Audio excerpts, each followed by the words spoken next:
장수의 동생 오흥수, 형수도 가게도 다 잃게 될까? 토스트 가게는 망해도 좋아. 대신 저 둘은 절대 안 된다. 오흥수는 그렇게 생각했다. 아니, 그렇게 되뇌었다. 한동석과 마광숙이 함께 웃고 있는 모습을 본 순간 가슴 밑바닥에서 불쾌하고도 낯선 감정이 치밀어 올랐다. 배신감도 질투도 분노도 아닌 복합적인 감정이었다. 그는 그 감정의 이름을 몰랐다. 하지만 단 하나는 분명했다. 그 두 사람의 행복을 보는 게 도무지 견딜 수 없다는 것. 그날 밤 지옥분이 누군가와 은밀하게 통화하는 목소리를 우연히 듣게 되었다. 그의 이름이 언급되었고 내용은 명확하지 않았지만 분위기만으로도 직감할 수 있었다. 그것은 단순한 투자자와 점장 사이의 대화가 아니었다. 흥수 오빠는 아직 몰라요. 지금은 때가 아니에요. 조금만 더 기다려요. 오흥수는 숨을 삼켰다. 도대체 뭘 기다린다는 건가? 무엇을 모른다는 거지? 며칠 후 토스트 가게는 뜻밖의 감사 조사를 받았다. 위생 점검이 아닌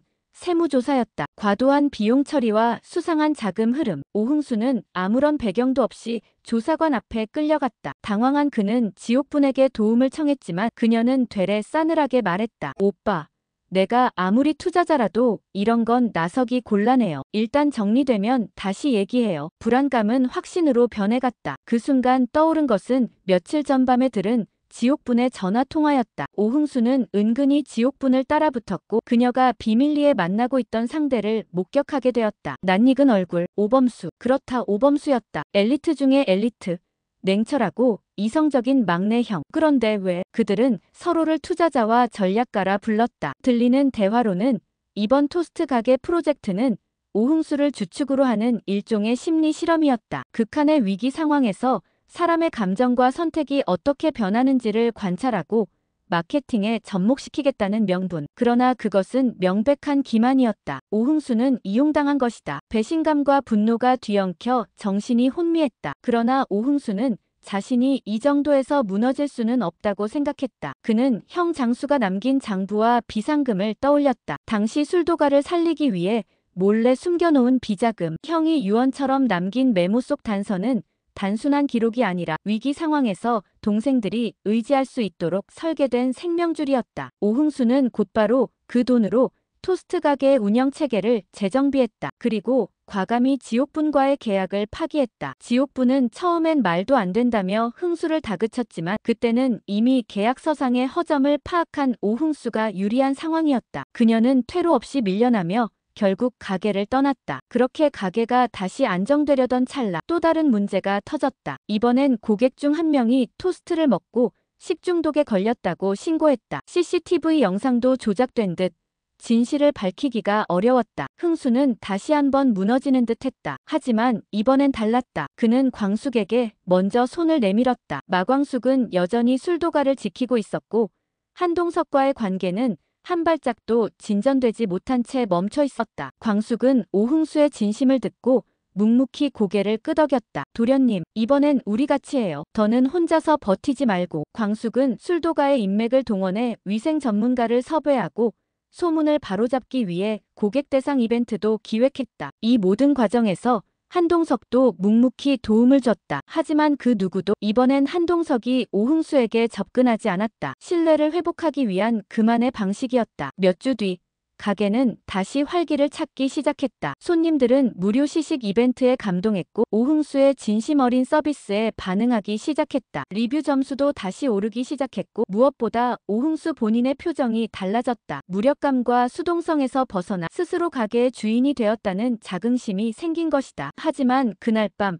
오범수가 술도가 근처에서 낯선 남자와 언쟁을 벌이는 모습이 포착되었다. 그 남자는 다름 아닌 한동석의 비서 출신이었다. 그는 작은 봉투 하나를 오범수에게 건네며 말했다. 이 정도면 입 다무는데 충분하겠지요? 오흥수는 문득 깨달았다. 토스트 가게 사건은 단순한 마케팅 실험이 아니었다. 술도가를 통째로 흡수하려는 거대한 계획의 일부였다는 것을. 오범수는 그 계획의 중심에 있었고 지옥분은 단지 도구에 불과했다. 그리고 마왕숙이 한동석과 가까워지는 것을 내심 방해하려 했던 장본인 역시 지옥분은 떠난 듯 보였지만 그 그림자는 여전히 가게 주변을 맴돌고 있었다. 아니, 더 정확히 말하면 지옥분의 과거가 본격적으로 수면 위로 떠오르기 시작한 것이다. 불광시장 근처 오래된 단칸방. 그곳은 오흥수가 과거 잠시 지내던 곳이기도 했고 지금은 아무도 찾지 않는 죽은 주소였다. 그런데 최근 이 주소로 누군가 거액의 현금을 들고 다녀갔다는 제보가 들어왔다. 익명의 신고였다. 그리고 그 주소의 임차인 명의는 지옥분이었다. 오흥수는 전혀 몰랐던 사실을 하나둘 알게 되며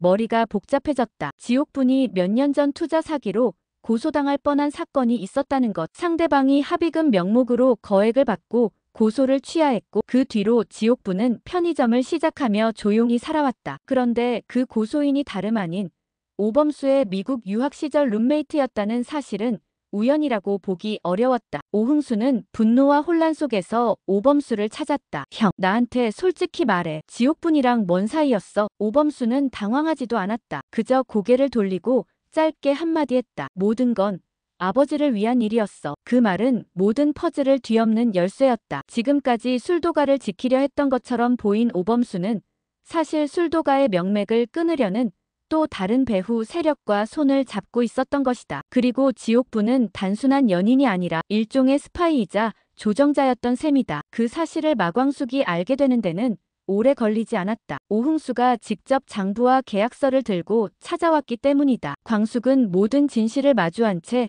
조용히 중얼거렸다. 장수씨, 당신이 이걸 알면 어떤 표정을 지을까? 그리고 그녀는 결심했다. 이제 더는 피하지 않겠다고. 마광숙은 곧장 시완 우체국의 근무를 하루 휴직하고 혼자 술도가의 별채로 향했다. 장수와 함께 신혼을 보냈던 그 짧은 열흘의 기억이 서려 있는 곳. 벽장 안에는 아직도 장수가 쓰던 수첩과 메모들이 남아있었다. 그중 한 권의 노트가 눈에 띄었다. 노트의 마지막 페이지에는 오범수의 이름과 함께 이렇게 적혀 있었다. 오범수는 위험하다. 내가 없을 때를 대비해 이걸 정리해둔다. 광수가 언젠가 내 손에 들어가야 할 자료다. 광숙은 손이 떨렸다. 그녀가 직감으로 느껴온 불안이 현실이 되어가고 있었다. 그 순간 한동석에게서 전화가 왔다. 그는 단호했다. 광숙 씨, 이제 나도 움직이겠습니다. 범수 씨를 감시해온 네 사람이 결정적인 걸 잡았어요. 술도가 인수권, 이미 독고탁 측과 비밀 계약을 맺고 있었습니다. 광숙은 주저하지 않았다. 회장님,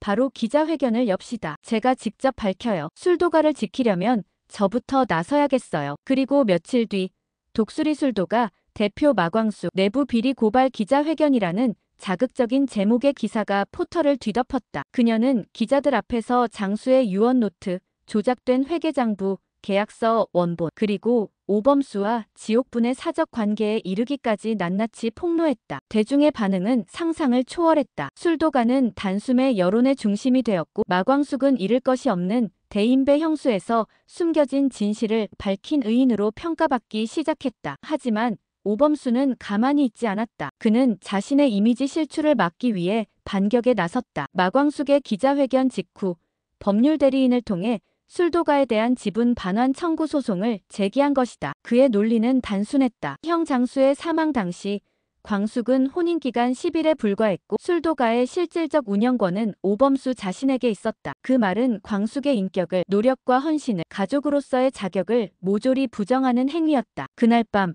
광숙은 한동석의 집을 찾았다. 아무 말 없이 앉은 그녀는 마침내 입을 열었다. 회장님, 저와 결혼해주세요. 한동석은 잠시 숨을 멈췄다. 그가 준비한 모든 말이 목구멍에서 막혀 더 이상 나오지 않았다. 광숙의 눈은 단호했다. 사랑이 아닌 동맹을 위한 결혼이었다. 이 싸움, 저 혼자 하기엔 너무 큽니다. 오범수는 이기려는 게 아니라 절 없애려는 사람이에요. 법정도, 언론도, 여론도, 결국은 자본이 승리하는 세상에서 회장님 같은 든든한 우군이 필요합니다. 한동석은 마침내 고개를 끄덕였다. 알겠습니다. 광숙 씨, 내가 당신 옆에 서겠습니다. 그렇게 두 사람의 혼인신고는 조용히 접수되었다. 아무도 예상하지 못한 전환이었다. 형수를 사랑한 남자라는 구설이 아닌 투기 세력에 맞선 술도가의 새로운 수호자들로 두 사람은 프레임을 바꾸기 시작했다. 하지만 그들이 모르는 것이 있었다. 오범수가 움직인 또 다른 말, 강소연, 선수의 전처이자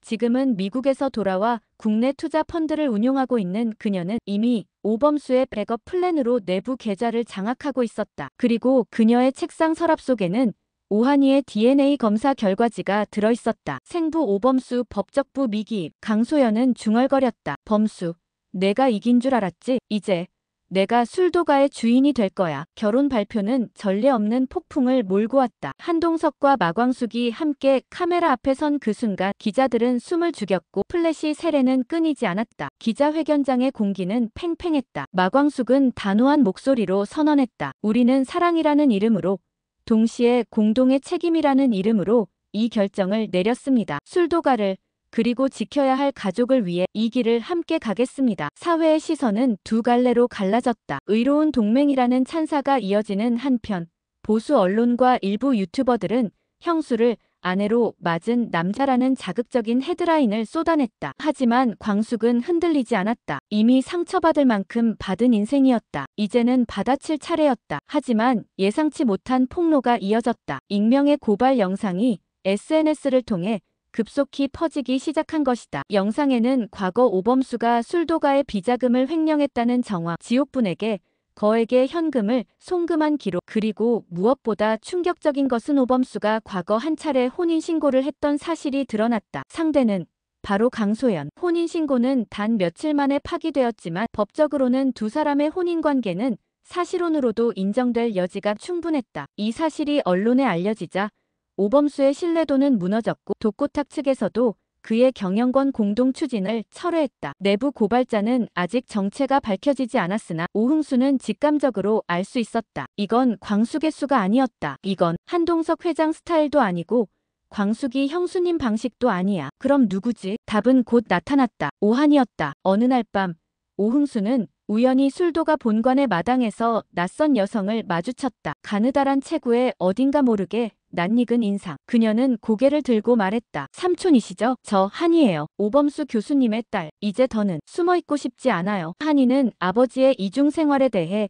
이미 알고 있었고 자신이 철저히 숨겨져야 했던 이유도 어렴풋이 짐작하고 있었다. 그러나 어머니 강소연과의 갈등 끝에 한이는 모든 진실을 밝히기로 결심한 것이다. 그녀는 강소연의 노트북을 해킹해 모든 파일을 복사했고 그 중에는 오범수의 서명이 담긴 불법 투자 서류들도 포함되어 있었다. 그렇게 한이는 광숙에게 그리고 흥수에게 모든 것을 털어놓았다. 그 사람, 아버지라고 부를 수 없어요. 적어도 엄마를 버리고 저를 숨기려 했던 사람은 제 가족이 아니에요. 광숙은 한이를 꼭 끌어안았다. 고마워 한이야. 내가 우리 모두를 살릴지도 모르겠구나. 그리고 그 순간 새로운 소식이 날아들었다. 술도가의 건물 일부가 누군가에 의해 불법으로 담보대출 잡혀 있었던 사실이 밝혀진 것이다. 대출 서류의 등본엔 지옥분의 이름이 있었다. 결국 오범수와 지옥분이 함께 술도가를 통째로 팔아넘기려 했던 정황이 완전히 드러났다. 하지만 아직 끝이 아니었다. 법정 공방이 시작되기 직전